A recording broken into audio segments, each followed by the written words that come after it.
하나님 말씀 같이 보도록 하겠습니다. 하나님의 말씀은 우리 계속해서 주일 아침에는 빌립보서를 공부하고 있습니다. 오늘은 빌립보서 3장 1절로 9절 말씀입니다. 빌립보서 3장 1절로 9절. 우리 찾으셨으면 교독합니다. 제가 1절 먼저 읽겠습니다. 종말로 나의 형제들아, 주 안에서 기뻐하라. 너에게 같은 말을 쓰는 것이 내게는 수고로움이 없고 너에게는 안전하니라. 개들을 삼가고 행악하는 자들을 삼가고 솔레당을 삼으라. 하나님의 성령으로 봉사하며 그리스도 예수로 자랑하고 육체를 신뢰하지 아니하는 우리가 곧 할례당이라.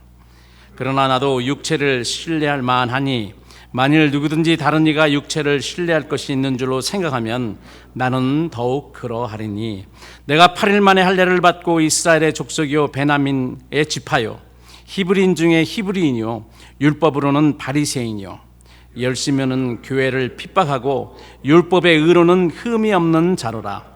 그러나 무엇이든지 내게 유익하던 것을 내가 그리스도를 위하여 다 해로 여길 뿐더러 또한 모든 것을 해로 여김은 내 주 그리스도 예수를 아는 지식이 가장 고상함을 인함이라. 내가 그를 위하여 모든 것을 잃어버리고 배설물로 여김은 그리스도를 얻고, 9절 다 같이, 그 안에서 발견되려 함이니 내가 가진 의는 율법에서 난 것이 아니요 오직 그리스도를 믿음으로 말미암은 것이니 곧 믿음으로 하나님께로서 난 의라. 아멘. 오늘은 우리가 읽은 말씀을 중심으로 해서 성도가 주의해야 될 그런 사람, 그리고 또 영접하고 가까이 하고 환영해야 될 그런 사람, 우리가 신앙생활 중에라는 그런 말입니다. 그래야 될 두 부류의 사람들이 있습니다.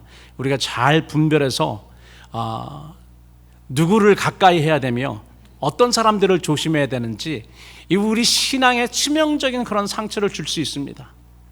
그리고 가까이 해야 될 그런 사람들을 가까이 하면은 우리 신앙에 굉장히 그런 큰 유익을 주는 그런 사람들이기 때문에 우리가 잘 이 사람들을 분별하여서, 그래서 우리가 신앙생활에 도움을 받고, 그리고 우리 신앙생활이 주 안에서 풍성해져야 되겠습니다. 지난 시간 우리는 빌립보 성도들을 향한 사도 바울의 사랑에 대해서 우리가 배웠습니다. 사도 바울의 빌립보 성도를 향한 그 사랑은 가장 소중하고 가장 귀한 것, 그리고 자기가 가장 필요했던 그런 사람이죠. 아들같이 여겼던, 사도 바울을 아버지처럼 그렇게 섬겼던 디모데를 사도 바울은 빌립보 성도들에게 보내기를 원했습니다. 그리고 또한 지금 나에게 옥바라지, 로마 옥 중에서 지금 자유로운 그런 삶이 아니잖아요. 묶인, 채사슬에 묶인 그 상태였기 때문에 사도 바울은 사람이 필요했습니다. 주위에 어떤 사람, 내가 도움이 될 그런 사람이 필요했는데, 그 중에서 특별히 모든 사람들이 다 떠난 상황이었는데 빌립보에서 대표로 보내서 사도 바울의 옥바라지를 돕기 위해서 온 에바브로디도라는 그런 사람이 있었잖아요. 그게 나에게 진짜로 필요한 사람이고 꼭 도움이 되는 사람인데, 이 사람이 빌립보 교회에서 왔기 때문에 빌립보 교회의 사역자요 목회자였을 것입니다. 그래서 이 사람들을 또 빌립보 교회 성도들이 얼마나 그리워했겠습니까? 그래서 이 에바브로디도를 지금 보내려는 그런 상황에서 빌립보서 서신서를 써서 이 에바브로디의 손에 지금 가지고 가는 그런 상황이라고 이렇게 보셔야 됩니다. 이렇게 진정한 사랑은 사랑하는 사람에게 귀중한 것을 주고 그것을 주기 위해서 보내는 사랑이라고 여러분들에게 말씀드렸습니다. 이 오리지널 그 보내는 사랑은 하나님께서 실천하셨어요. 하나님이 세상을 이처럼 사랑하사 독생자를 우리에게 주셨어요. 주시기 위해서 보내신 겁니다, 이 땅에.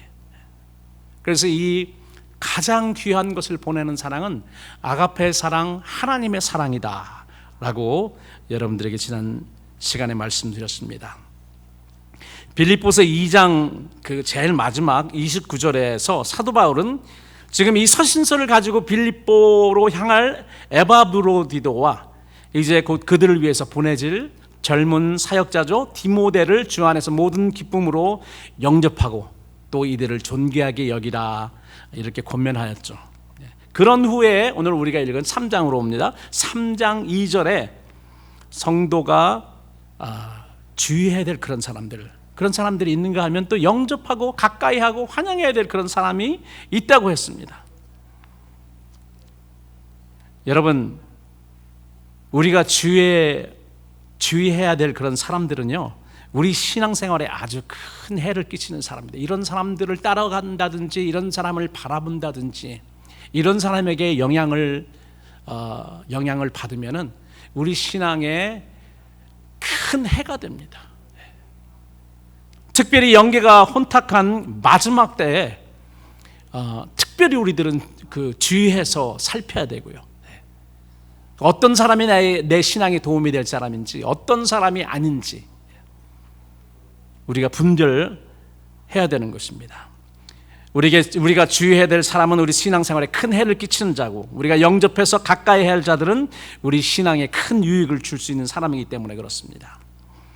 먼저 성도가 주의해서 봐야 할 자들에 대해서 여러분들에게 말씀드립니다. 2절을 보니까 여러분 2절 한번 보여주실래요?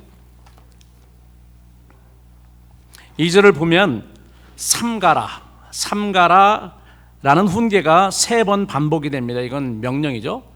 형제들아 주 안에서 기뻐하고 이거 그 다음에 보면은 개를 삼가고 행악하는 자를 삼가고 손할라당을 삼가라, 이렇게 삼가라는 그 명령이 3번 나옵니다. 이 삼가라, 이게 명령문으로 이렇게 번역된 헬라어 단어는 조심하고 경계한 눈으로 보라는 것입니다. 잘 살펴보고 분별하라는 것입니다. 육신의 눈을 가지고 살피되 영적인 결과를 예상하며 주목하라는 훈계성 그런 교훈이에요. 여러분, 분별하는 것이 쉽지 않은 거는요, 외형적으로 보기 때문에 그렇습니다. 여러분, 우리가 보통 어떤 사람들 모르겠어요. 어떤 사람들은 관상을 보는 그런 사람도 있지만은 이 사람들을 보고 잘 알 수가 없습니다. 우리가 구약에 보면 사무엘도 실수를 했죠. 사무엘도 실수를 했습니다. 사무엘도요, 다윗 이새의 집에 가가지고 6번이나 실수했어요. 6번은 아니지만 하여튼 첫 번째는 실수했어요. 과연 하나님이 보내신, 하나님이 생각하고 있는 사람이 여기에 있다라고 했는데 그 사람이 아니었잖아요. 그래서 계속 7명 아니었고 8번째 들에 나가 있던 다윗이 하나님의 택하신 것을 알았습니다. 외형으로는 몰라요. 사람은 외형으로 키가 크고 잘생기고 이런 사람들을 먼저 보잖아요. 임프레션을요. 그리고 말을 잘하고 카리스마가 있는 그런 사람들을 봅니다. 그러나 하나님은 우리의 외형적인 겉모습을 보는 것이고 그게 아니고 하나님은 우리의 중심을 보십니다. 그 중심은 사람들을 보기 힘들어요. 우리가 어떻게 사람들의 중심을 볼 수 있습니까? 중심을 우리가 이 눈을 가지고는 볼 수 없습니다. 그래서 성경에서 예수님이 우리의 눈 가지고 사람의 중심을 볼 수 없기 때문에 뭐라고 말했냐면은 그들의 열매로 알지니 그랬습니다. 열매는요 1년 내내 보이지 않아요. 어느 시절에만 보이냐면은 결실의 시절에만 보입니다. 오래 두고 봐야지 그 사람이 진짜인지 아닌지 알 수 있는 겁니다. 성도들이 신앙생활 중 조심하고 경계하며 주의할 그런 사람들이 있는데, 사도 바울은 2절에서 우리가 주의해야 될 이 세 부류의 사람을 말했습니다. 이들은 어떻게 보면은요 영적 전염병에 걸린 사람이에요. 여러분, 우리가 지난 몇 년 동안 그 팬데믹 코비드 19을 다 겪어보셨잖아요. 그때 우리가 어떻게 하고 살았는지 여러분 다 까먹으셨죠? 네. 우리가 어떻게 하고 살았습니까? 혹시 내 옆에 있는 사람이 코비드 19에 걸리지 않을까 어떻게 했어요? 우리 다 그 마스크를 쓰고 다녔습니다. 그리고 어디 가면 줄 서가지고 몇 미터 떨어지는 거, 우리 지금 그거 다 까먹었죠. 이제 그거 다 지키고 살았습니다. 그리고 외출했다가 집에 들어오면 어떻게 해요? 제일 먼저 손을 깨끗이 씻고 소독제 가지고 다니면서 하고, 저는 그 습관이 지금도 있어요. 그래서 매일 하고 매일 밖에 나갔다 오면 손 씻고, 마스크는 안 씁니다만. 왜 그렇습니까? 전염병은 사람에게 옮기 때문에 그렇습니다. 그러니까 주위에서 보고 가까이 하지 말라는 거예요. 그럼 물론 이제 가까이 해야 될 사람들이 있긴 있죠. 병원에 가면은 간호사들이나 의사들은 그 사람들 고쳐야 되니까 가까이 해야 됩니다. 영적으로 무장이 그럼 된 사람들은 그 사람들도 죄인이고 그 사람들도 구원해야 되기 때문에 그 사람들을 대해야 되죠. 그러나 보통 성도들은 쉽지가 않다는 거죠. 오히려 악영향을 받을 수 있기 때문에 오늘 이러한 경계성 훈계를 하고 있습니다. 우리가 주의하지 않으면 그들이 소유한 치명적인 영적 병균에 감염될 수밖에 없기 때문에 그렇습니다. 그래서 우리는 누가 그런지 모르기 때문에요. 우리는 주의해야 됩니다. 주의 깊게 봐야 됩니다. 이 사람의 그 열매를 봐야 되는 거예요. 사도 바울은 빌립보 교회 성도들에게 이 영적 전염병에 걸린 사람을 주의하라 경계했어요. 이런 영적 전염병은 교회와 성도들에게 막대한 타격을 줄 수 있기 때문이다. 우리가 주의해야 할 영적 전염병에 걸린 세 부류의 사람들에 대해서 오늘 이야기하고 있죠. 개를 삼가라. 개를 주의하라. 그러나 개를 주의하라는 말이 아니라 죄송합니다. 개 같은 사람을 주의하라는 그런 말이죠. 이 멍멍이를 주의하라는 말이 아니에요. 멍멍이를 주의하라고 하면 우리 박은정 사모님 조심해야 되죠. 오늘도 교회 여기서 말하는 개는 애완용 개를 말하는 게 아닙니다. 들개, 들개들 있잖아요. 사나운, 그리고 크고 사나운 그러한 개들을 이야기를 합니다. 그런 개들, 영어로는 vicious라고 하는데요. 굉장히 사납고 일단 물으면 놓지 않습니다. 지금도 어떤 불독이라든지 도버맨이라든지 이런 개들은요, 그냥 아이들 한번 잡히면 죽어요. 사람들도 다 많이 다칩니다. 성도들이 주의해서 봐야 할 자들은 개들입니다. 개 같은 자들. 개들은 자기 영역을 누가 침범하면은 다 가만히 있다가 확 달려들어서 물고 찢어 사람들을 상하게 합니다. 사도 바울이 개라고 표현했던 사람들은 사람을 물고 찢어 상하게 하는 개들의 사나운 점을 지적하기 위해 사용하였음이 분명합니다. 사나운 개들에게 물릴 수 있으니까. 그러면은요, 일생 상처를 가지고 살아요. 그러면은 저도 영적으로 어렸을 때 그냥 10대 때 그런 게 아니고 내 사역하면서 어렸을 때에 이런 거에 물려봤습니다. 이런 개들에 물려봤기 때문에 이게 저한테는 목회자로 평생 가더라고요. 평생 갑니다. 그리고 어느 부분에는 굉장히 불구가 돼서 할 수 없는 그런 부분들도 여럿이 있습니다. 하나님이 은혜로 거기에서 회복하게 하시고 구원해 주시고 그러셨어요. 그리고 이제 더 감사한 건 하나님이 이 마지막 때에 내가 그런 경험을 하였기 때문에 이제 그들이 누군지 어떤 사람들인지를 분별할 수 있는 분별력을 하나님께서 주셨어요. 큰 거를 잃었기 때문에 거기에 해당하는 하나님께서 좋은 것을 주시더라고요.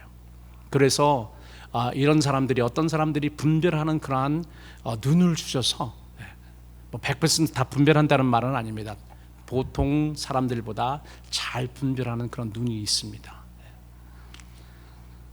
자, 그러면 여기서 사도 바울이 경고하고 있는 개들이란 누구를 지칭하는 걸까요?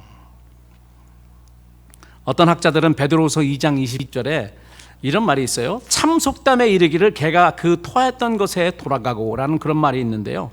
이 말씀을 인용해서 영적으로 더러운 일들을 되풀이하는 사람들을 멀리하라는 그런 경고다라고 이렇게 설명하고 해석하는 그런 학자들도 있습니다. 그러나 저는 이 베드로후서 2장 22절과 연결되는 것보다 우리 주님께서 마태복음 7장 6절에 하신 말씀과 오늘 본문이 더 잘 연결된다고 생각해요. 예수님은 7장 6절에 뭐라고 말씀하셨냐면 거룩한 것을 개에게 주지 말며 너희 진주를 돼지 앞에 던지지 말라. 저희가 그것을 발로 밟고 돌이켜 너희를 찢어 상할까 염려하라. 예수님이 여기서 말한 그 개는 우리가 가까이 하면 우리가 상함을 입고 찢음을 당한, 그리고 여기에 돼지는 그냥 꿀꿀 돼지, 우리가 그 집에서 기르는 그 돼지가 아니고 멧돼지를 이야기합니다. 여러분, 멧돼지는 이렇게 뿔이 있어가지고요, 거기에 박히면 그냥 그 소들이나 심지어는 표범이나 사자들도 큰 상처를 입습니다. 그래서 얼마나 이 얘네들이 그 유튜브를 보면은 교만한지 몰라요. 이 사자가 바로 앞에 왔는데도요, 움직이지도 않아요. 호랑이가 바로 앞에 왔는데도 보고도 움직이지도 않아요. 이렇게 교만하고 이렇게 사납습니다. 예수님도 거룩한 것을 개에게 주지 말고 너희 진주를 돼지 앞에 던지지 말라. 우리는 좋은 의도로 그렇게 했을 거 아닙니까? 거룩한 것을 주고 그리고 우리의 진주처럼 귀한 것을 줬는데 그로 인해서 우리가 상함을 입는다. 이게 무엇일까? 이 거룩한 것, 주지 말라고 하는 그 거룩한 것, 이 진주처럼 귀한 것이 무엇일까? 뭐 여러 가지로 생각할 수 있지만은 우리가 이 복음 전하는 거, 이들에 대해서 천국 복음을 전하는 거라든지 아니면 천국의 비밀 같은 것을 전하는 것을 조심해야 된다는 그런 의미 같다는 느낌을 받습니다. 오히려 그것 때문에 우리가 예수님은 그리스도시요 하나님의 아들이라고 우리가 선포하기 때문에 오히려 핍박받고 죽임을 당할 수 있었거든요. 그 당시에는. 그래서 그런 거를 예수님께서 염려하셔서 경고한 것이 아닐까. 당시 사이비 종교 지도자들은 백성들을 자기 먹잇감으로 생각해서 딱 일단 물으면은 놓지 않고 사납게 찢어서 그들을 상하게 했습니다. 요즘 한국에서나 이곳 LA에서도 또 여러분 유튜브를 보면 난리도 아닙니다. 요즘에 이단과 사이비 기독교로 인해서 교회들이 골머리를 앓고 있습니다. 여러분 제가 뭐 전에도 말씀드린 적이 있는데 이단과 사이비가 똑같은 게 아니에요. 이단은 그냥 잘못된 가르침, 잘못된 가르침을 가르치는 곳이 이단입니다. 그렇기 때문에 조금 있으면 이거 이상한데? 이거 가르침이 이거 이상한데? 하고 사람들이 금방 알아볼 수 있습니다. 대표적인 것이 여호와의 증인이나 몰몬교나 뭐 이런 것이죠. 뭐 예수 그리스도를 하나님이라고 하지 않습니다. 그렇기 때문에 이건 아니죠. 이건 아닙니다. 그러나 그 사람들은 우리에게 사기치기 위해서 그렇게 하는 것이, 그 사람들은 진짜 그렇게 믿어요. 잘못된 가르침을 진리인 줄 알고 믿고서 열심히 나름대로 신실하게 가르칩니다. 그 사람들이 참 좋은 사람들이 많아요. 보면은요, 인간적으로, 세상적으로. 그러나 잘못된 가르침은 이단입니다. 그래서 곧 드러나요. 오히려 이단 분별은 쉽습니다. 그런데 여러분, 쉽지 않은 게 뭐냐면은 사이비입니다. 사이비는 쉽지 않아요. 왜 사이비가 쉽지 않은 줄 아세요? 그 사이비는, 그 사자는 사기꾼 할 때 그 사자입니다. 거짓하기 때문에. 사람들이 잘 몰라요. 겉으로는 그 거룩하게 보이거든요. 청결하게 보이거든요. 근데 그 안에는 그렇지 않아요. 마치 예수님께서 주의하라고 한 양의 탈을 쓴 일이다, 늑대다, 거짓 선지자라는 거죠. 그래서 거짓 화폐를 뭐라고 그러죠? 위조 지폐라고 그러죠. 그 위자, 거짓이라는 그런 말입니다. 위조 지폐가요 너무나 똑같이 나옵니다. 요즘에 분별이 안 돼요. 기계로 막 감식해야지 분별이 될 정도입니다. 요즘에는 사이비들이 이렇게 정교하게 바뀌었기 때문에 보통 눈 가지고는 여러분 보지 못합니다. 그랬잖아요. 저도요. 그렇게 잘나고 신학교 다 나오고 그랬는데도 속았어요. 속이기 때문에, 그 안을 바라볼 수 없기 때문에. 그런데 이제 얼마 지나서 그 열매로 알게 된 거죠. 열매로. 이들의 사나운 개 같은 특징은 먹잇감이 나타나면 사납고 집욕에 달려들어서 성도들을 상하게 한다는 것입니다.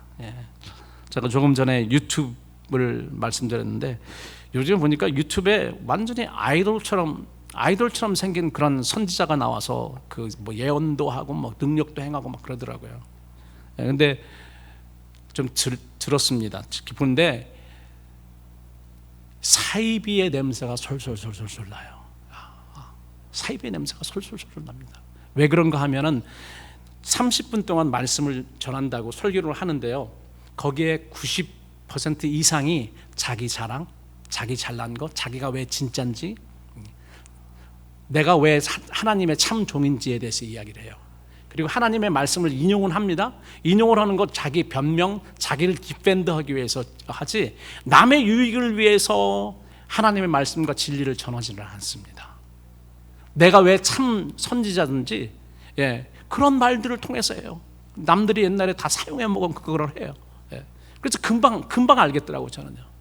그리고 얼굴이 완전히 아이돌처럼 티가 하나도 없어요. 그냥 뺀질뺀질. 어떻게 화장하고 왔는데 하얘가지고. 그래서 야, 별의별 걸로 잘 속인다. 근데 말 들어보면 금방 알 수 있어요. 그런데 거기에 벌써 그 팔로워가요 30만 명이더라고요. 팔로워가 30만 명이에요.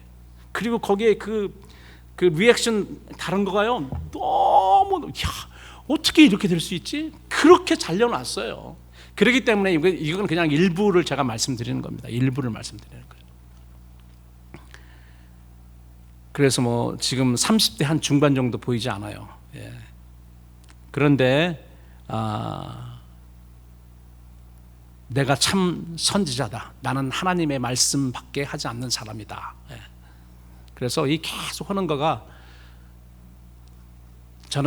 나는 교만한 사람이다라고 들려요. 절대로 하나님의 종들은 교만치 않습니다. 교만할 수가 없습니다. 자기 자랑하지 않습니다. 두 번째로 성도들이 주위에서 봐야 할 자들은 행악하는 자들입니다. 여기서 뭐 도둑질하고 사기치고 사람 죽이고 이런 행악을 말하는 게 아니에요. 여기에서 행악은 뭐냐? 일반적으로 우리가 알고 있는 그런 행악이 아니고요. 성경에서 일반적으로 악인이라고 하는 사람들은 뭐냐면 하나님이 없다고 하는 사람들입니다. 죄인들은 우리가 보통 죄 짓는 그런 사람들을 죄인이라고 하지만 성경에서 악인 할 때는 하나님이 없다고 하는 것을 하나님이 악으로 보세요.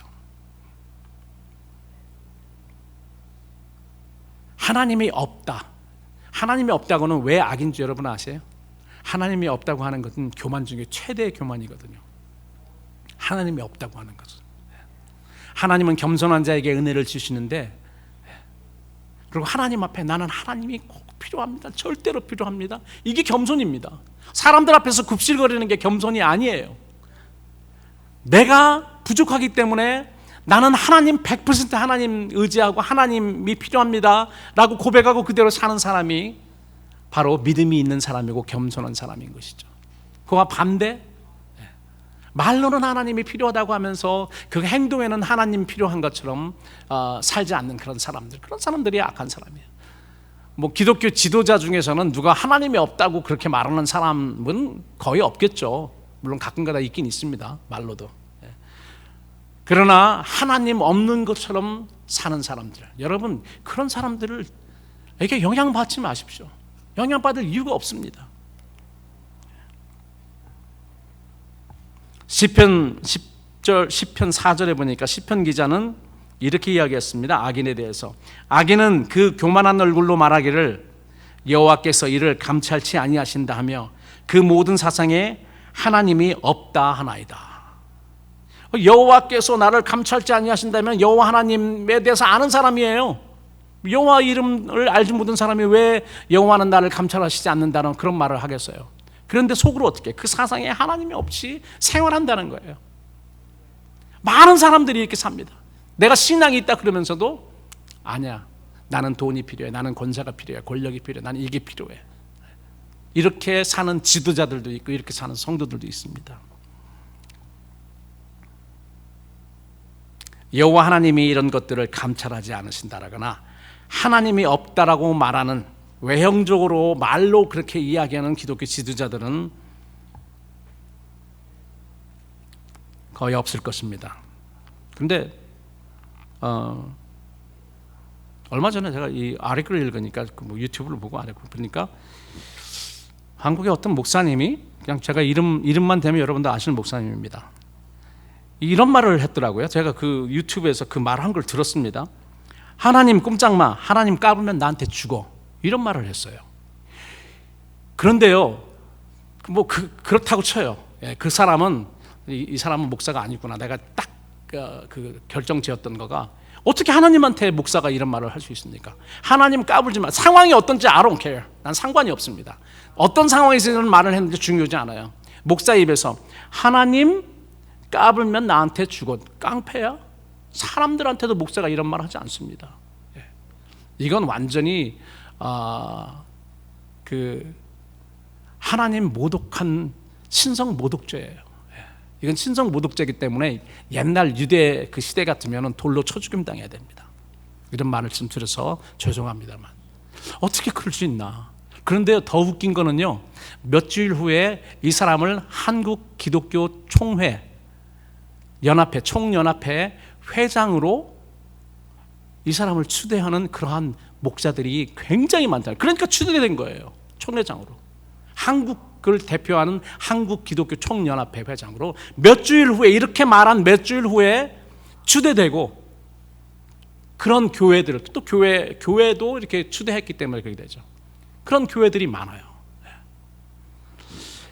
그래서 저는 한국이 총체적으로 난국이다. 한국 기독교가 총체적으로 난국이다. 이런 생각을 했습니다. 물론 세계 어느 데나 미국도 마찬가지고 다 마찬가지인데, 마지막 때는요, 분별을 사람들이 못합니다. 자기 유익을 따라서 택하고 따라가기 때문에 분별을 못하는 것이 문제입니다. 여러분, 성도들이 조심하고 주의해야 할 사람은 하나님을 두려워하거나 경외하지 않는 행동을 하는 지도자요, 사람들입니다. 빌립보 교회는 모세 율법을 강조하기 위해서 예루살렘에서 파견된 유대주의자들이 종종 있었습니다. 그들은 하나님의 사랑이나 예수 그리스도를 통한 하나님의 은혜에 대해서 전혀 관심이 없고요, 오직 그들이 신봉하는 교리만 강조했습니다. 그래서 할례를 받아야 된다, 뭐를 지켜야 된다만 이야기를 했어요. 하나님의 은혜에 대해서, 예수 그리스도의 사랑과 구속에 대해서는 이야기를 하지 않았습니다. 지금도 많은 그러한 강단에서 자기 교단의 어떤 교리나 자기 그런 거에 대해서 그 무슨 비즈니스 하듯이 그렇게 이야기를 해요. 성경에서 나온 것도 아니고 세상 사람들 쓰는 그런 법, 그런 방법을 통해서 그런 걸 이야기하고, 성공하기 위해서는 우리가 이렇게 해야 된다, 이런 법을 써야 된다, 보면은 세상에서 쓰는 그런 방법들입니다. 우리가 조심해야 되고 주의해서 살펴야 되죠. 그리고 세 번째로 성도들이 주의해서 봐야 될 사람들은, 여기 보니까 손할례당이다. 손할례당, 손으로 할례한 유대주의 사람들은 손으로 할례했잖아요. 여기서 손할례당이라는 말을 썼던 거는 진짜 마음으로 하는 할례와 반대 의미로서 손할례당이라고 했습니다. 유대인들은 구약에 아브라함 때부터 손으로 할례를 했습니다. 그것은 남성들의 청결함, 제가 그것도 좀 여러 군데를 찾아봤고 제 나름대로 생각을 해봤습니다. 그런데 예수님은 사람들의 그 생식 방법을 통해서 예수님이 인간으로 태어나셨어야 되잖아요. 그렇기 때문에 그게 청결함이 필요했던 것입니다. 그래서 남자들한테 그 할례를 해라 했던 것은 그 청결함, 예수님이 거기 태어났기 때문에, 태어나셔야 되기 때문에. 그런데 지금 예수님이 오셨잖아요. 그렇기 때문에 거기는 이제 끝나고 지금은 어떻게 해? 그거에 진짜 그 그림자의 실제인 마음의 할례를 해라. 구약에서도 마음의 할례에 대해서 이야기를 했습니다. 예수님도 마음의 할례에 대해서 이야기하고 주의 종들도, 그 사도 바울도 마음의 할례에 대해서 이야기를 했습니다. 이제 손으로 할례할 것이 아니고 진짜인 마음으로 할례해라. 마음으로 할례해라. 우리의 마음의 청결함이 육신의 청결함보다 우리의 영혼에 훨씬 더 유익한 것이죠. 그래서 로마서 2장 29절에서 사도 바울은 이렇게 이야기를 합니다. 오직 이면적 유대인이 유대인이며 할례는 마음에 할지니 신령에 있고 의문에 있지 아니한 것이라. 그 칭찬이 사람에게서 아니요 다만 하나님에게서니라. 사람에게 칭찬받고자 하는 그런 사람들은 율법을 지키고 사람들이 볼 수 있는 그런 일들을 합니다. 할례를 받고 뭐 이런 학력, 무슨 내가 뭐 이런 사람이고, 그리고 무슨 명함에 그냥 명함이 한두 장이 있는 게 아닙니다. 이런 것들 통해서 내가 이런 사람이다라는 것을 사람들에게 칭찬받기를 원합니다. 여러분 조심하세요. 그런 사람들은 진짜는 하나님에게 칭찬받기를 원하는 사람입니다. 하나님에게만 보이는 그런 사람은 속으로 보이는 거죠. 마음으로. 하나님은 우리의 중심을 통찰하시는 분이시기 때문에. 그래서 사도 바울은 이미 선언했습니다. 유대인이 다 유대인이 아니다. 이면적으로 성령으로 마음을 할례해서 마음을 청결케 하는 사람이 하나님을 보는 사람이요 하나님의 백성이라는 것입니다. 할례를 해서 아브라함의 자손이 아닌 거예요. 사도 세례 요한도 이야기했습니다. 하나님이 원하시면 이 돌들도 아브라함의 자손 만들 수 있어. 너네들 아브라함의 자손이라고 까불지 마. 그거 가지고 자랑 삼지 마. 그건 아무것도 아니야. 이렇게 이야기했어요. 우리가 알아야 할 것은 하나님 사랑과 이웃 사랑의 중심인 계명을 제외한 모세의 율법, 즉 제사법과 절기와 할례와 장로들의 유전은 이들의 실체이신 예수님이 오실 때까지 임시로 구약에서 하나님께서 사용하셨던 겁니다. 이렇게 하면은 내가 너 봐주겠다. 예수님이 이제 오셔서 실체가 오셔서 모든 것을 이룰 때까지, 성취가 될 때까지 내가 눈 감아 줄게. 그래서 여러분 1년에 한 번씩 하나님이 눈 감아주는 날이 무슨 날이에요? 대속죄일인 것입니다.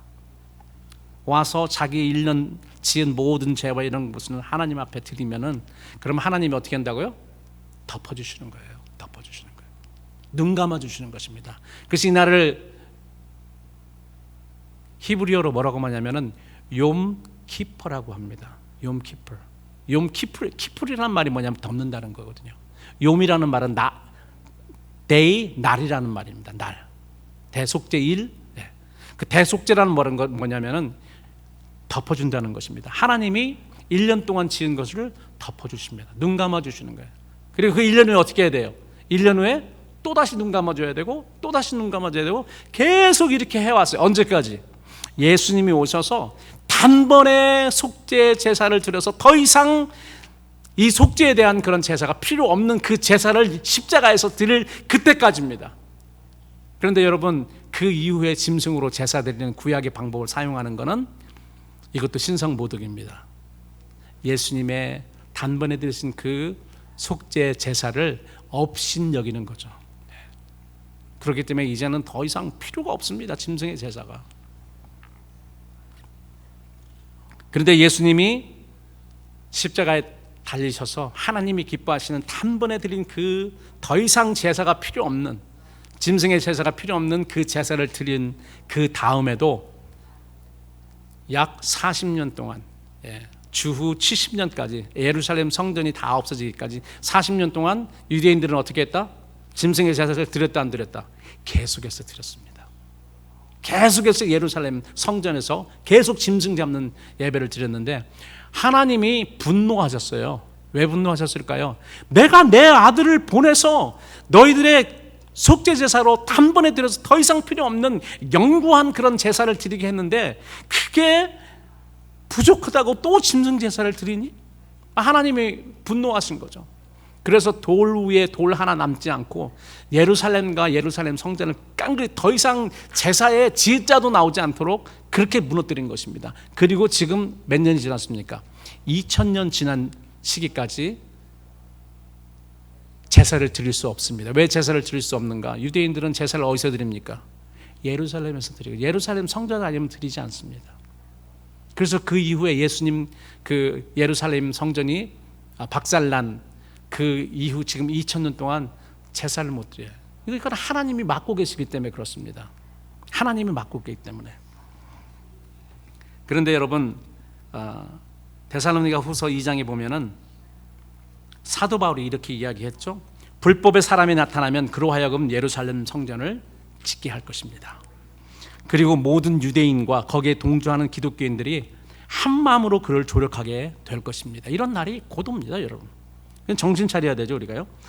요즘 여러 정세를 보면 그때가 임박해 있다는 그러한 증거들이 넘칩니다. 그리고 사도 바울은 데살로니가 후서에서 이렇게 이야기해요. 많은 사람들이 그 믿음에서 배도한다. 믿음에서 배도하는 거는 뭐냐면은 믿던 사람들입니다. 예수님을 믿던 사람들, 기독교의 그러한 그 믿음이 있던 그런 사람들이 뒤를 돌아서 배도한다. 크게 하는 그런 배도입니다. 그러한 교회, 세상에 있는 교회에 그런 많은 영향을 미치는 이런 배도하는 일이 있고 그 다음에 이 불법의 사람이 나타난다고 이야기를 합니다. 그때까지 하나님은 이걸 막고 계시죠. 그래서 예루살렘 성전이 지금도 지어지지 않고 있습니다. 왜냐하면 곧 짐승 제사가 회복이 될 것이고, 만약에 예루살렘 성전이 지어지면 제3의 성전이라고 하죠. 그러면은 짐승 제사가 회복이 될 것이고, 짐승 제사가 회복이 되면 거기에 누가 나타나면 적그리스도 불법의 사람이 나타나게 되어 있습니다. 그렇기 때문에 지금 뭐 기독교의, 특별히 미국 기독교를 중심으로 해서 이 뭐 백투 예루살렘 그 미닝은 괜찮아요. 뭐 유대인들도 복음을 받아야 되니까. 그런데 이게 만약에 예루살렘 성전 짓는 거에 연결이 된다면 여러분 조심해서 보시기 바랍니다. 그게 어떤 무브멘트로 이어지는지. 그래서 우리는 항상 모든 거에 조심해서 살펴야 됩니다. 자, 그러면은 이런 사람들도 있는가 하면, 우리가 주의해야 될 사람들이 있는가 하면은 성도들이 영접해서 가까이 해야 될 그런 사람도 있죠. 우리는 그들로부터 신앙에 좋은 영향을 받고 분을 받을 수 있기 때문입니다. 첫 번째로 그 사람이 어떤 사람인가 봅니다. 첫 번째로는 그리스도 일을 위해 죽기까지 충성하는 자다. 2장 마지막 부분에 사도 바울은 옥중에 있는 자기 자신을 돕고 있는 에바브로디도에 대해서 이렇게 이야기합니다. 에바브로디도는 그리스도의 일을 위하여 죽기에 이르기까지 자기 목숨을 돌아보지 아니하였다. 이 에바브로디도나 디모데나 사도 바울 자기 자신도 지금 죽기까지 복음 전하다가 지금 자기는 지금 이 감옥에 온 거 아닙니까? 로마에. 그리고 디모데도 그랬어요. 이런 어려움을 쫓아서 아버지처럼 그 사도 바울을 섬겼습니다. 에바브로디도 그랬습니다. 그렇기 때문에 이러한 충성된 그런 사람을 가까이 하라는 것입니다. 특별히 그리스도를 위해서, 그리스도의 복음을 위해서. 그래서 모든 충성된 거는 좋은 거라고 볼 수가 있기도 하지만은 주의해야 됩니다. 어떤 거에 충성하는 건지. 이것은 그리스도를 향한 신실과 충성을 의미합니다. 여러분, 사이비 지도자들은 자기 왕국을 만들기 위해 성도들을 희생시킵니다. 이거 아무것도 아닌 것처럼 생각해요. 마치 뭐 대를 위해서 소를 희생시키는 것은 마땅한 일이다라고 생각하는 건, 나의 대의를 위해서 뭐 성도 한두 명, 뭐 몇 명 희생하는 거는 아무렇지도 않듯이 그렇게 합니다. 그래서 막 그 뭐 자기 하인 다루듯이 그렇게 다룹니다. 절대로 그건 잘못된 것입니다. 그래서 그런 사람들은 그 내면을 우리가 오랫동안 그 열매를 봐야 되는 거죠. 하나님의 진리의 말씀을 사용해서 그렇게 한다는 거가 우리가 분별 못하게 하는 그런 맹점이에요. 그런데 사람들이 그 동기를 알지 못하니 따를 수밖에 없습니다. 그래서 예수님이 거짓 선지자들을 주위에서 봐라, 삼가라. 양의 옷을 입고 너에게 나오나 속은 노략질하는 일이라. 열매를 보고 알라는. 그의 열매로 그들을 알지니 가시나무에서 포도를 또는 엉겅퀴에서 무화과를 따겠느냐. 이 예수님의 말씀을 우리는 특별히 마지막 때에 붙들어야 됩니다. 그리고 열매를 보고 알아요. 열매는 시간이 걸립니다. 시간을 보고 주의 깊게 보세요. 내 마음을 왕창 주지 말고요. 그건 저한테도 적용이 됩니다. 여러분, 저한테도 그렇게 하세요. 나를 20년 이상 알지 못했다면 무엇으로 우리가 그들이 참 하나님의 종인 줄을 알 수 있겠습니까? 그들의 열매로 알 수 있습니다. 콩 심은 데 콩 나고 팥 심은 데 팥 난다는 그런 우리나라 속담과 비슷한 그런 의미입니다. 절대로 가시나무에서 포도를 엉겅퀴에서 무화과를 딸 수 없다는 말입니다. 그 속이 악하면 결국 열매로 드러납니다. 그러나 시간이 걸리죠. 좋은 일을 하는 사람은 그 열매 중 하나가 바로 그리스도와 그리스도를 위해서 죽기까지 충성하는 것입니다. 주님과 주님의 복음을 위해, 양들을 위해 죽기까지 충성하는 사람들은 참 목자지만 늑대나 이리처럼 싹군 목자는 충성이라는 단어와 거리가 멉니다. 항상 자기의 대의를 위해서, 자기의 유익을 위해서, 자기의 왕국을 위해서 사람들을 희생시키기 때문에 그렇습니다. 그 사도 바울은 빌립보의 성도들에게 이런 충성된 하나님과 하나님의 나라와 그 복음을 위해서 충성되게 이르는 성도들, 그 지도자들을 향해서 이러므로 너희가 주 안에서 모든 기쁨으로 저를 영접하고 또 이와 같은 자들을 존귀히 여기라고 받고 권면했던 것입니다. 그 두 번째 어떤 사람이냐? 하나님의 성령으로 봉사하는 자들. 짧게 하겠습니다. 여러분 여기서 하나님의 성령으로 봉사하는 것은 우리가 교회에서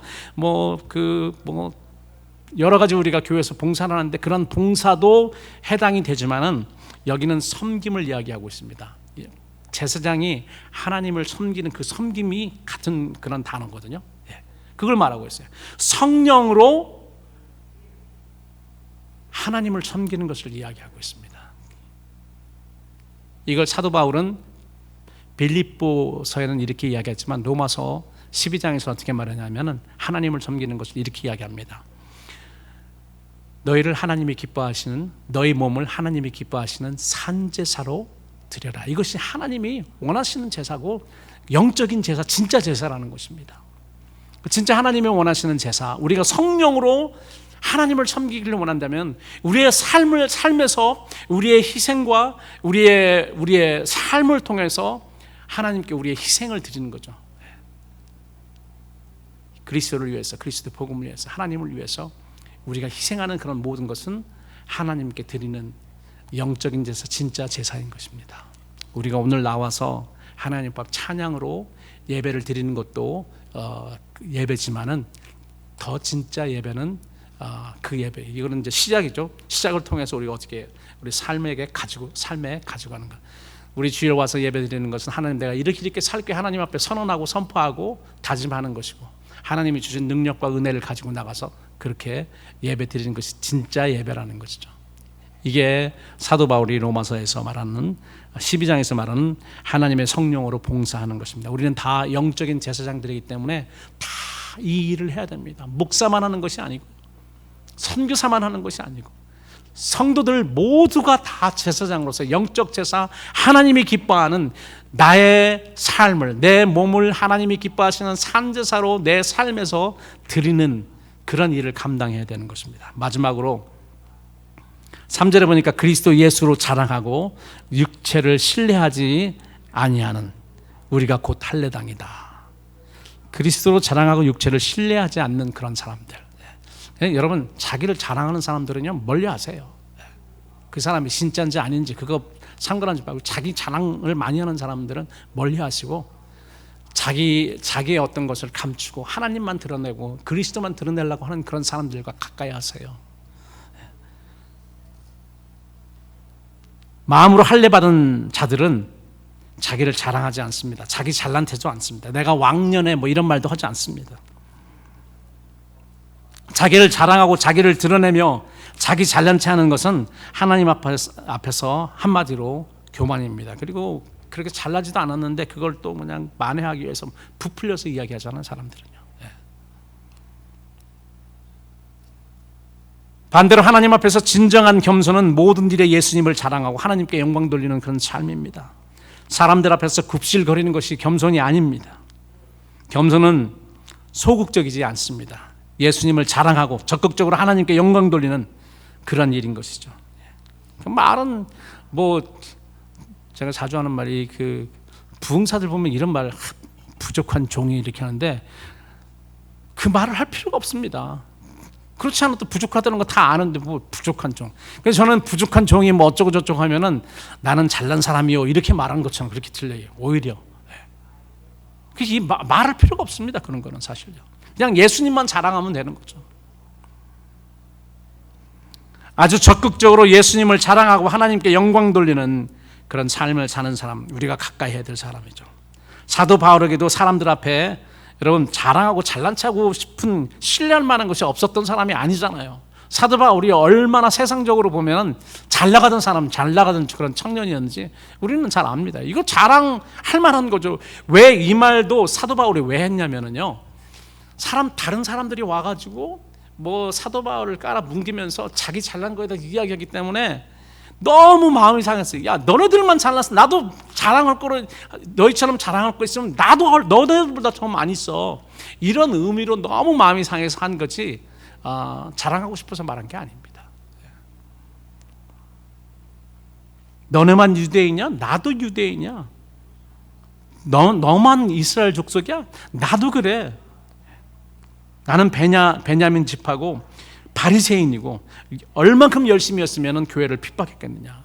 율법으로는 흠이 없는 자다. 다 어렸을 때부터 모든 것을 다 지켰다.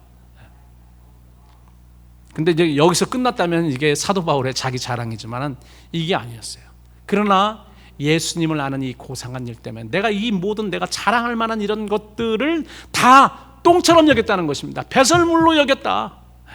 더 이상 이거에 대해서 논하지 않고 자랑하지 않고 이거에 대해서 거들먹거리지 않는다는 말입니다. 사도 바울은 그 당시에 그 3대 학파라고 하는 가말리엘, 바로 그 사람 학자 밑에서 공부했기 때문에, 우리나라 스카이라고 있지 않습니까? 우리나라의 서울대학교, 연세대학교, 고려대학 스카이라고 하는데 거기에 나온 사람이에요. 그런 대학에 나온 그런 사람들이고, 또 자기 살고 있는 고향에서 예루살렘으로 급파돼서 산헤드린 공회의 일원으로 이제 들어가기 위해서 준비하고 있던 그런 사람입니다. 국회의원이었어요, 사실. 그랬는데 예수님을 다마섹으로 가는 노상에서 만나서 완전히 바뀌고, 자기가 자랑했던 것, 자기가 귀중하게 생각했던 이런 모든 것을 배설물처럼 여기고, 어떻게 했어요? 다 그 큰 풍랑을 만난 배가 제일 먼저 하는 것은 무거운 모든 짐을 어떻게 해요? 다 버린. 내가 지금 죽게 생겼는데 지금 이게 금민들 무슨 소용이 있습니까?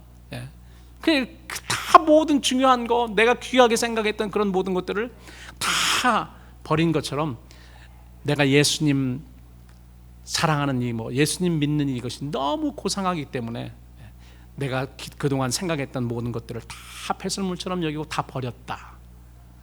여러분, 이러한 사람들, 예수님을 위해서 이렇게 할 수 있는 그런 사람들이 진짜입니다. 그래서 그런 사람들을 가까이 하고 그런 사람들을 통해서 신앙을 배워야 되는 것이죠. 저는 목회자로서 소망이 있습니다. 저는 오늘 사도 바울이 이렇게 이야기했던 그러한 마음가짐을 갖기를 원하고요. 성도들에게 유익이 되는 그런 목회자가 되기를 소망합니다. 매사에 우리 주님과 성도들을 위해 죽기까지 충성하는 자가 되기를 원하며, 성령을 통해서 하나님께 예배하고 또 그렇게 원하고요. 또 그렇게 하는 법을 성도들에게 가르치기를 원하고요. 또한 내 육신의 어떤 것을 자랑하거나 신뢰하지 않고 주님을 자랑하고 신뢰하는 그런 목회자가 되기를 원합니다. 이것을 주를 위해서 여러분들은 항상 여러분 하나님 앞에 엎드실 때마다 이걸 위해서 기도해 주시기 바랍니다. 그리고 오직 나의 의는 그리스도를 믿는 믿음으로 말미암은 것이다 라고 선포하며 성도들을 인도하기를 원합니다. 그리고 이 마지막 때에 여러분들에게 드릴 당부는, 주의할 자를 주의하고 환영할 자를 환영하며 여러분의 믿음을 지키고 영적으로 풍요롭게 되는 자들이 되시기를 우리 주님의 이름으로 축원합니다.